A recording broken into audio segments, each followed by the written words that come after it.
And welcome back to another episode of the Be Successful series here on Get Your Entrepreneurship Together. I have a very special guest here with me today. This man has had quite the experience in his life. The range of things that he has done is truly impressive. From serving our country to going into the private sector, delving in deep to help bring disruptive tech forward to our warfighters. I am super excited and honored to have Sam Riehn here with us today. Sam, thank you so much for coming on. Hey, thanks for having me. It's great to be here. I'm excited, and happy Veterans Day. Yes, absolutely. Happy Veterans Day. Thank you so much for the service that you've done for our country.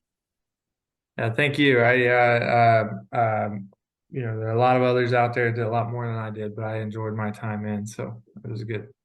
Well, every little bit helps and we all have our part to play. So I wouldn't downsell yourself in that part. Sounds good. All right. So, want to dive in and just let's get started kind of at the beginning of your military career and kind of just give us the cliff notes or the highlights of your life, so to speak, kind of transitioning from that into the private sector, what you're doing now. And then I definitely have some questions that I found along the way that I want to ask. So take it away. How did you get started in the military? Was this a family thing? Did your father was in the military, grandfather, anything like that, or were you first generation?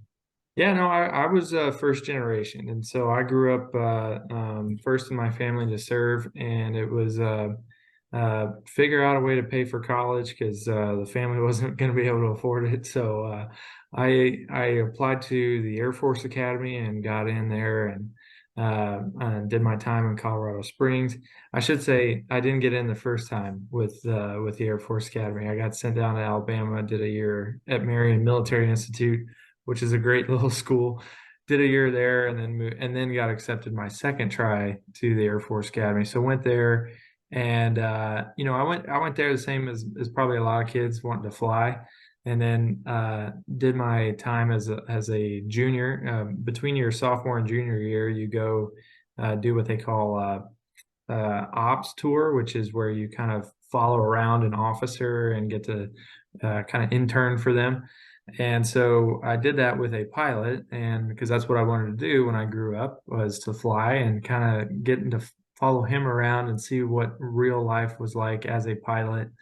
Kind of turned me off to the idea of becoming a pilot. So those guys, man, they're dedicated. They've got they have long hours, oftentimes schedule moving around, whether they're flying at 3 in the morning or 4 in the afternoon, they never know.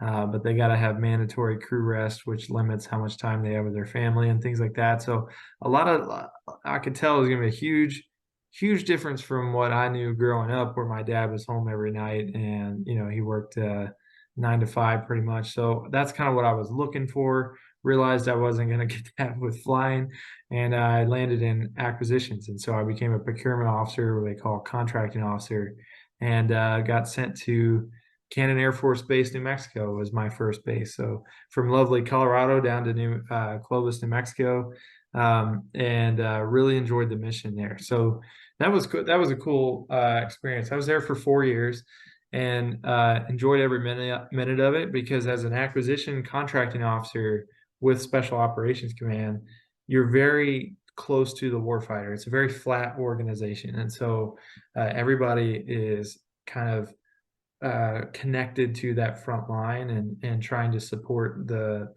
special operator guys. And so you're never far removed from the mission. And so to put that another way, the things I would be buying, the special operators are using in the field the next day. And so there wasn't a huge bureaucratic organization between contract I'm writing for something I'll never see. It was things that I was often going out.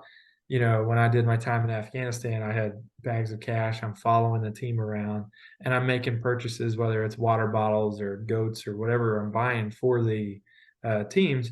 I'm doing it with them, and they're using it right then. So I'm putting my hands on what I'm buying a lot of times. So I love that. It was fast paced. I learned so much, and really felt connected to the mission. And so came back from Afghanistan, and they said, well, if you like that fast-paced stuff, you should go into cyber acquisition. So that's what landed me here in San Antonio, Texas, as I went into offensive cyber procurement. So I was doing procurement for offensive, defensive cyber acquisitions.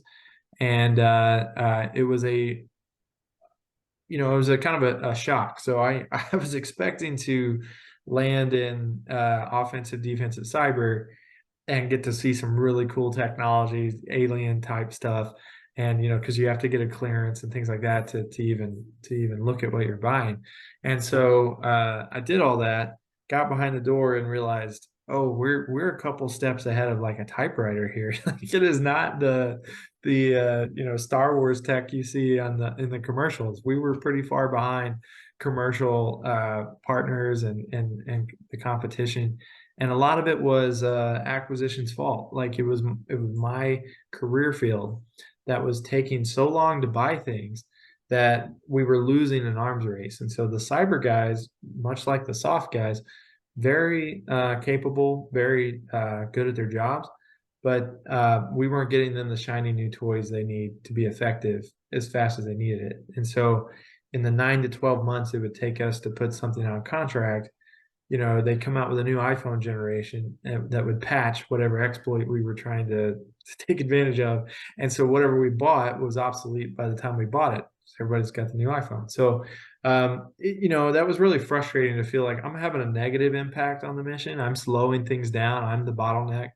And I'm causing the warfighters to not be successful.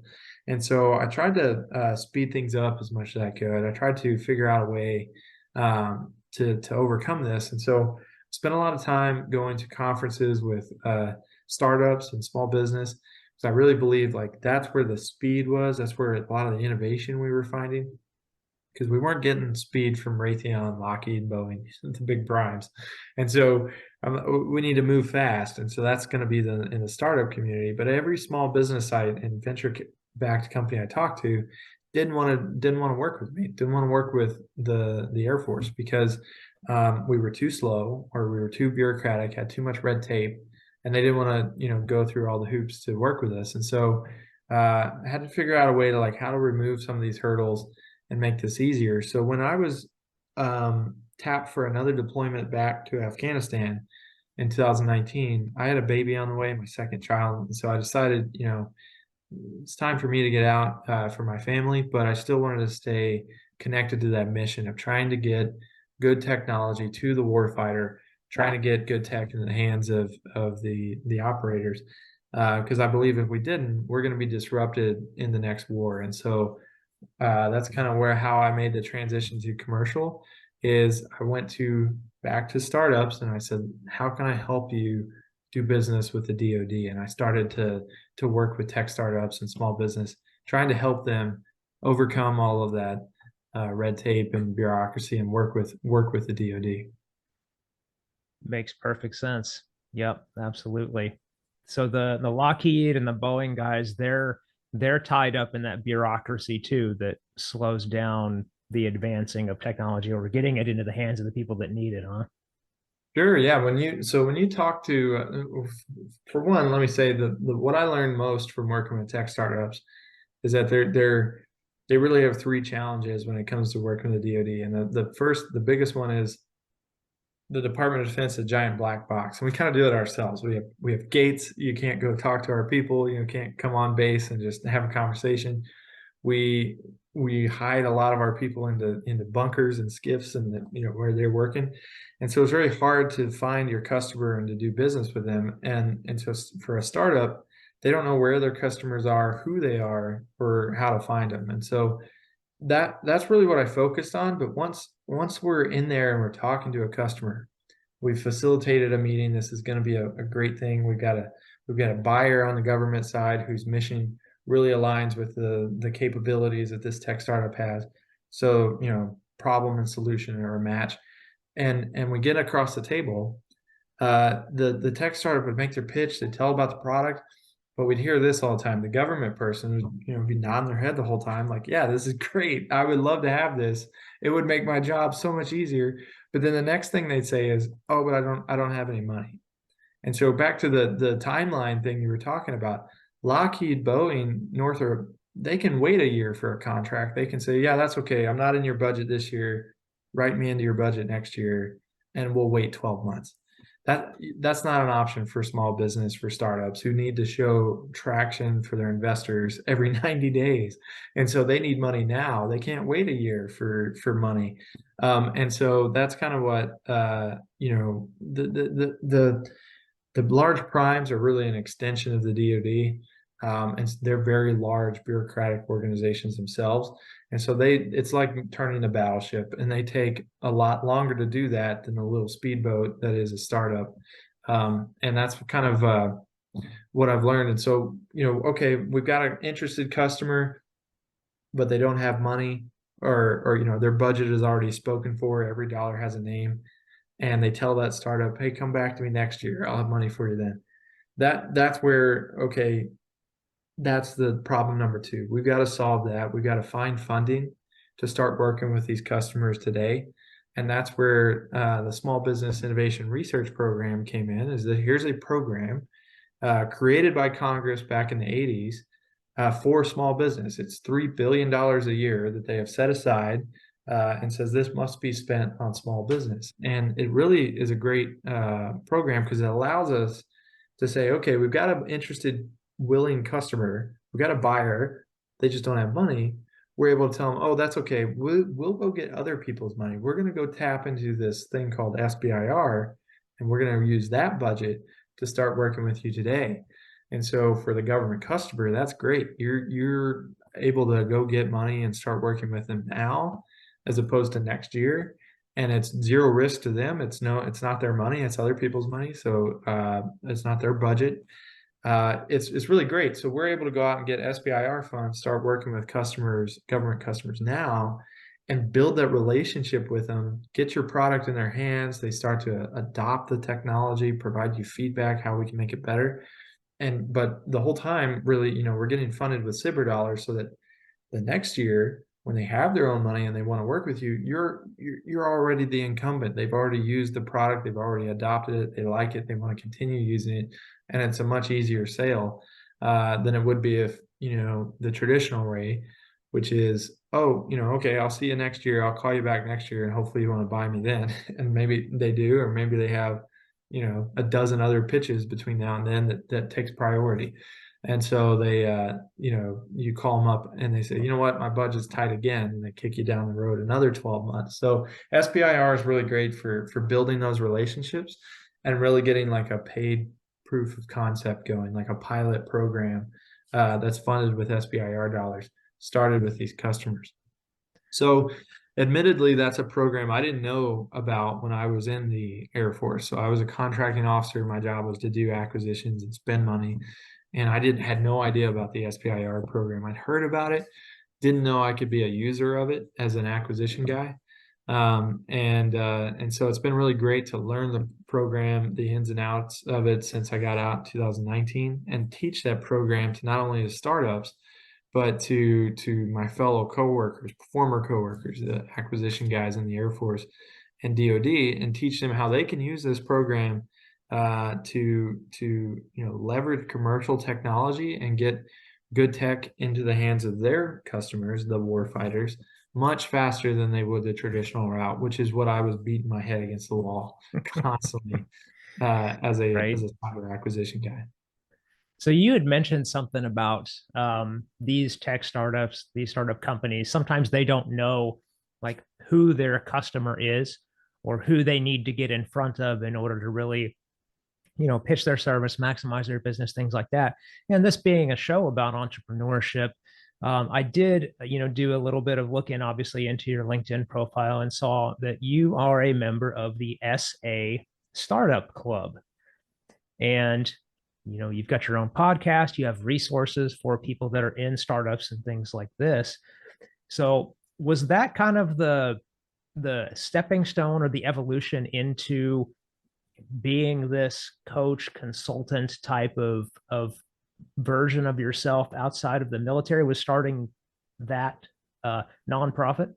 Yeah, and that's awesome. I gotta hand it to you. Like, good job on your research here, because like, I've never been asked about the startup club, but that's awesome. Yeah, so the startup club was a nonprofit 501(c)(3) that I founded while I was in the Air Force, and so I did it in 2016 is when we created that nonprofit. We started recording podcasts. We published a book and a lot of online resources, and created an online community for it initially started as SA Startup Club, so San Antonio Startup Club, and then we kind of went national as we grew out of San Antonio and got a lot of interest from Austin, around Texas, and even further out.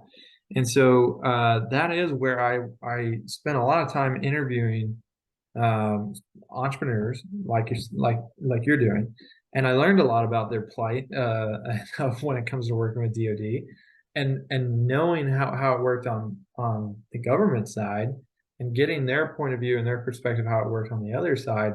Yeah, it really did shape my business when I started SBIR Advisors Incorporated, which is a for-profit company that I started as, back in 2020, and that's been my company ever since. So we've grown that to 40 full-time employees, all veteran team, all former acquisition guys like myself, guys and girls. And we've been, that's what we do, is we consult and advise small business companies on how to work with the DoD. We help them write proposals and get wins on the SBIR side. We help them find those customers on the government side. So we're actually doing business development, connecting clients to would-be buyers on the government, and then trying to figure out a way to get that on contract, whether it's direct, whether it's through SBIR, whatever. And we kind of help companies navigate that. But you're absolutely right. Started with Startup Club, and really started to educate myself, and while I was in the Air Force, by doing this kind of thing, where I was trying to connect startups to the DoD as a contracting officer, really trying to reach out and say, hey, we need help. Like, it looks bad behind this gate in the Air Force, and so like we're going to need to make some changes. And yeah, it was good. And Startup Club, by the way, still exists, still going strong, and it's through grants and also partnerships with the local community. And so it is a resource for starting business, and then it's separate from SBIR STTR, which is what I focus on now as my day job. Right, right, of course, of course. And I was curious when I saw that the startup club was a 501(c)(3). You obviously having a business background, I believe that you majored in it when you went through your college in this business world. So was there any strategic advantage of doing it as a nonprofit versus a for-profit? Like what does that allow you to do? Well, for a number of reasons, I made it a nonprofit because at the time I was an active duty captain in the Air Force with a contracting officer warrant, and I didn't want to blur the lines at all. So it was a hobby, I'll say, of mine to start that nonprofit, and I wanted to do it because I enjoyed it and not to make money. And so the nonprofit allowed us to do that kind of with less oversight than an LLC or a for-profit company. There's less taxes and things like that. So we started it as a nonprofit because one, it I think it represented what it really was, which was a hobby of mine, and but two, it also made it clear that, hey, I'm still doing acquisitions on the government side, and I'm not trying to make money advising or helping companies on the private side at the same time. And so yeah, it was good to not cross those wires and make sure that we were able to when you start a nonprofit, nobody owns the nonprofit. It's its own entity. It doesn't have ownership, and so there were several presidents, over the startup club. I was one of them, but it wasn't nobody has ownership over a 501(c)(3). Right. Yeah, and it's funny because even before we first talked, when I was looking through everything and reading about that, I got the sense that you did that as a 501c3 basically out of a sense of, altruism, like that's who you are, that's how you want it to be represented. Like this is for other people. This is not to make money for me. It's for the people. So that's perfect. That's great. So Yeah, I was a score mentor at the same time too. So I kind of like, seen, I've been participating on the nonprofit side as a volunteer. And so I felt like there was something missing there. And that's where Startup Club came to be. So yeah, you're right. I was trying to give back to the community as much as possible and fill a hole that I saw in San Antonio. and with all the time that you've spent with people in the entrepreneurship space, in the startup space, what would you say the most important piece of advice is for somebody that is a founder or just starting their company? Oh, well, I would say that, there's a learning curve to everything, and you have to choose what you want to invest in that learning curve and versus what do you want to buy. And so sometimes it's worth it to say, I'm going to get over this learning curve. I'm going to do it myself and figure out how to do it. Other things, it's better to find people who have already been through that learning curve who can help you and come in and be a part of your company, that'll help accelerate those things. And so, as an example, I was one of my early clients was Anduril, which is a pretty successful now defense startup. It was founded by Palmer Luckey from used to be Quest, the Oculus company. He created Anduril, and they very, very quickly became a large firm. So we won them a phase one SBIR, and the next thing, they don't qualify for SBIR anymore. They're over 500 employees, and so I mean it happened inside of like 2 years, and a lot of startups have come to me and asked like, how do I be an Anduril? How do I do that? And I said, well, um, they did it because they came in and they bought the best talent they could find. They paid for the consultants. They paid for all the experts to get them there very quickly.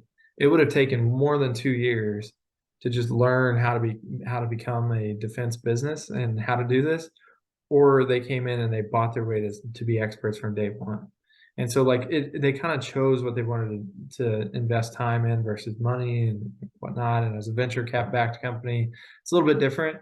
But I would say that like what I've learned is you can't do it all. And so you've got to bring in experts, and you have to decide early uh, what your left right boundaries are. What is your lane that you're going to take on head on, get over that learning curve, and then what are you going to outsource and budget for that.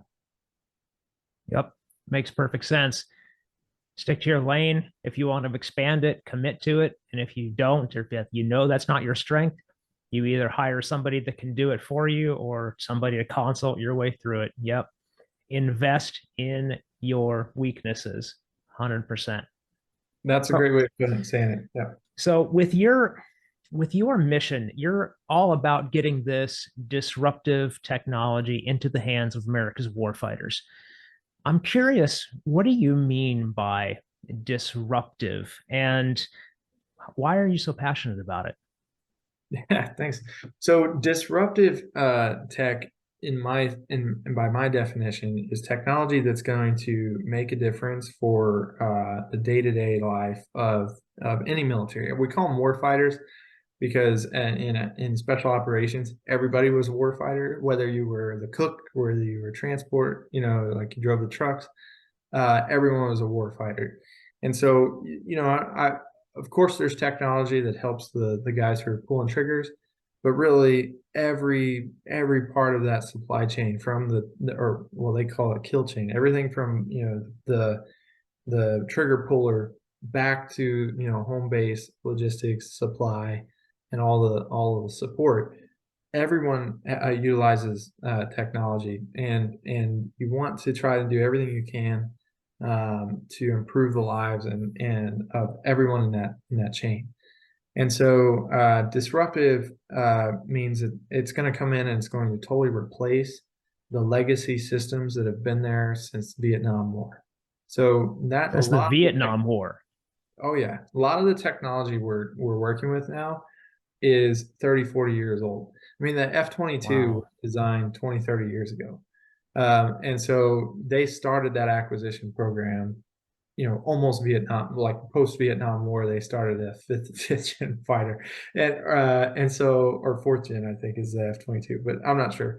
The the B-52. This is one of my favorite stories. The B-52 bomber. It's iconic. Everybody recognizes it. Has been flying since almost right after World War II, and that thing is over. It's like I know it's over 50 years old. It might be approaching 70 years old, but that it's Wow. still flying. It's still one of our heaviest used bombers. And the way they do maintenance on it is still the same way they did maintenance when it first came off the line. When I visited a base in Louisiana, Barksdale Air Force Base, which is where one of the bases where they home B-52s.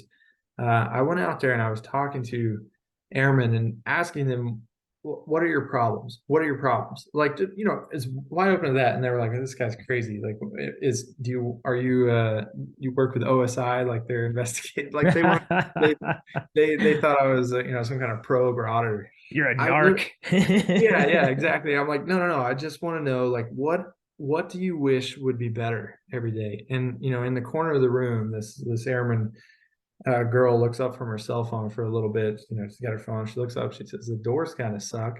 She goes back to her phone, and I said, "Well, what do you mean? What do you mean the doors suck?" And what she was talking about are these 800-pound bomb bay doors on the B-52 that when you drop bomb, they open, they swing open, they drop all the bombs. Well, the way they perform maintenance on the B-52 and the way they reload the B-52 is they have to open up these swinging 800-pound doors, and then four airmen go underneath that and hold it above their head. They all they do a count, they lift it up and do it over their head. And they've been doing that for 60 years. I thought nobody has come up with something to help these people hold an 800-pound door over their head. Like, we're still doing it like this. And when I did research about back injuries on B-52 maintainers and how many have been reported and how many people have slipped, because there's oil and grease in them in a hangar and stuff like that, and you have to get a running start to get this thing over your head. How many have slipped to fall down and injuries? Because one of your guys falls down, now you're holding 800 pounds on three people, and maybe that door comes down, hits somebody in the head. It's just insane to me that so this is what I'm talking about. When I say disruptive tech, it doesn't have to be like game changing, but somebody should have come along at some point and said, "You know what?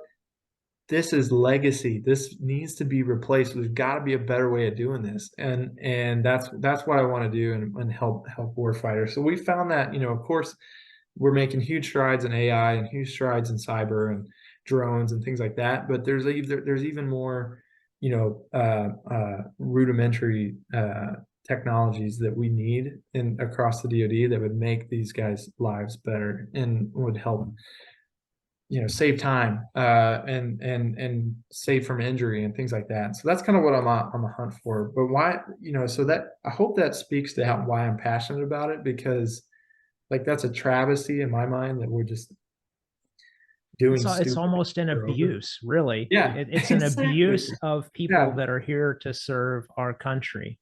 yeah, And yeah, it's ridiculous to me. I can't believe they're holding that 800-pound door with human power versus yeah. having a engineered jack, you know? Yeah, Like, absolutely. So it's that kind of thing, but it's also it's the fact that in peacetime, and I know we've been in war for 20, 30 years, almost feels like 30 years, 20 years since 9/11. We pulled out of Afghanistan recently, but really we've kind of been we've kind of been at peace for a long time. Like we've had combat troops, we've had combat operations, but by and large, 90 to 95% of the military has not been involved in those combat operations, in the later half of operation, Afghanistan, Iraq. And so we've been at peace for a long time, and that's kind of, I think, what caused us to like sit back on our laurels quite a bit, like, Yep.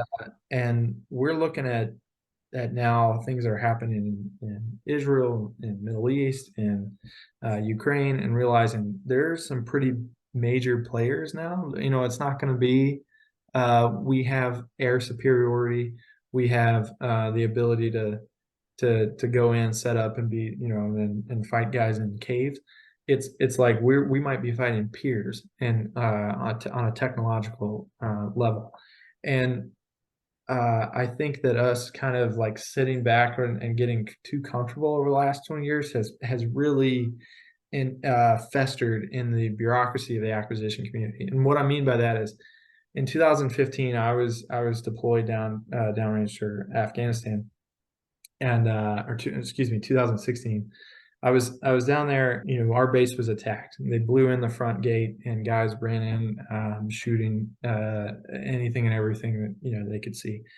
And I had just landed from a 48-hour trip from Texas all the way out to Afghanistan. It had been 48 hours of flights and layovers and things like that. Finally got out there, and when the bomb goes off that night, and there's gunfire, you can hear it going on outside. You don't know where if it's friendly or if it's bad guys. Like, you just hear gunfire echoing around the building.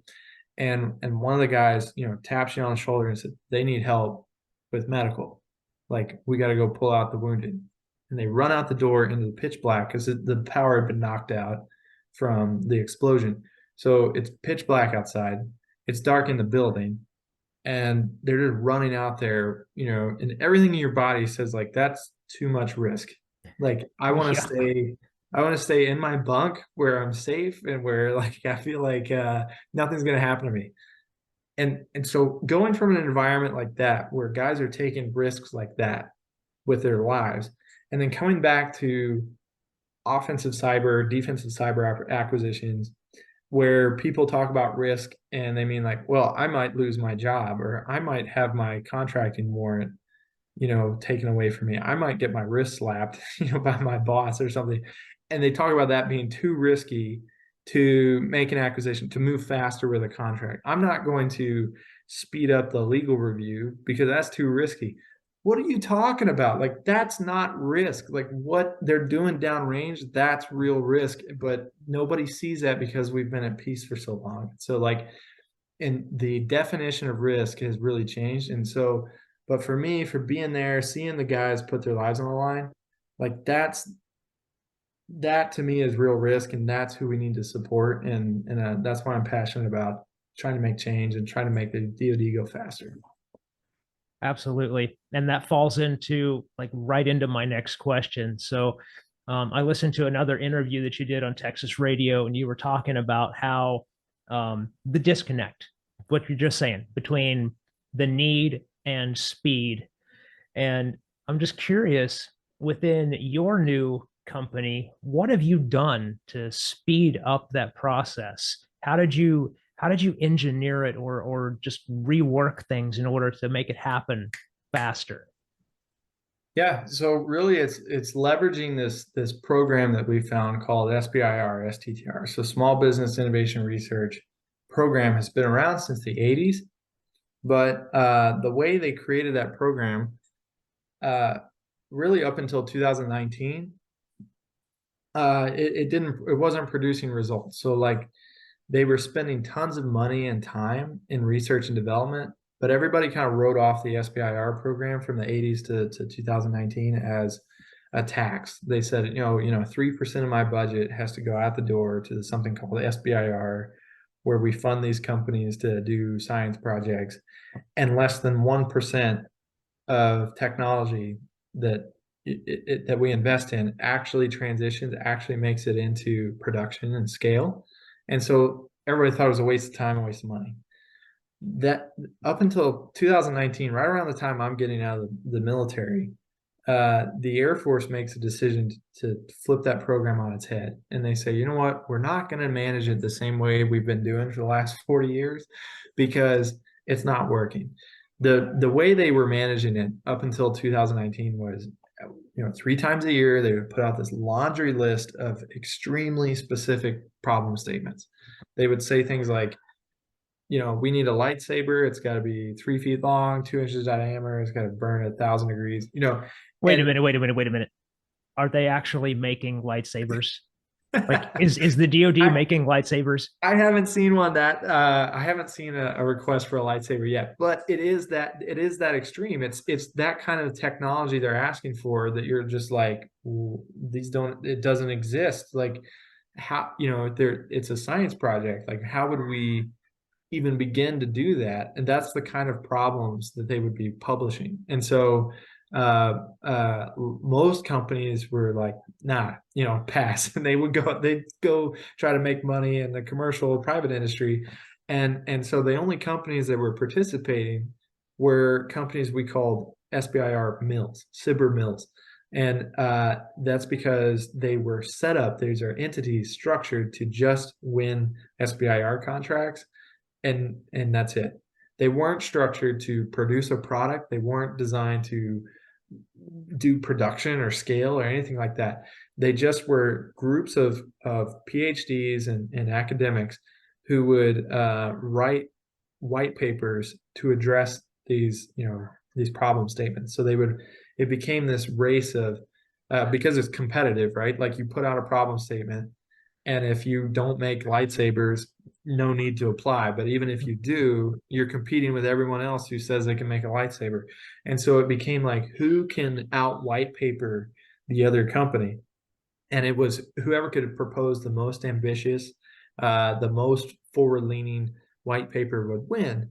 Well, the problem with that is there would be way too much risk in that project. They're proposing something they couldn't actually deliver on, and so they spend all this time and money in R&D, and nothing comes of it. No real product ends of it. But hey, Cybermill won the contract. They made their money.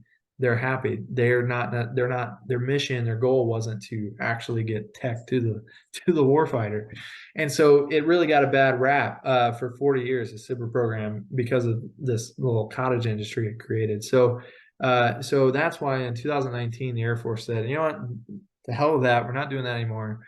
We're going to say, we don't know what our problems are. We're going to leave it wide open. We're going to say we have budget, we have money, and we can write contracts, but we need you, industry, to tell us what you think our problems are and what your solutions are to fix it. And so by leaving it wide open like that, now companies can take whatever they're working on off the shelf, and they can push that capability onto the Air Force, onto the DoD, rather than wait around for some specific problem statement that asks for exactly what they have. They could wait a year searching, all the websites to try and find a request for quote from the government asking for their thing. Or they could just come to this open topic and push that thing onto the DoD. And so it was huge. And it's made it so that now everything from satellites to pillows and everything in between is being proposed to this open topic. But it's created this funding mechanism that now we can go out and we can identify the need, like the 800-pound door. We can go find the problem. We can design a solution. We have a customer. I mean, those airmen would kill to have something to keep them from having to hold this over their head. They would love to be a buyer of this. They don't have money. I can take that problem and that customer, I can bring it to SBIR, and I can say, look, we have a solution for this, and now it can get funded with SBIR dollars. And to their credit, to the Air Force's credit, they have done a fantastic job of awarding these contracts very quickly. So you come propose the solution, they say this sounds great. Well, here's a contract, and usually they're awarding that between 30 to 45 days, which is light years faster. It's slow still but it's government. It's light years faster than the 12-month timeline it used to be.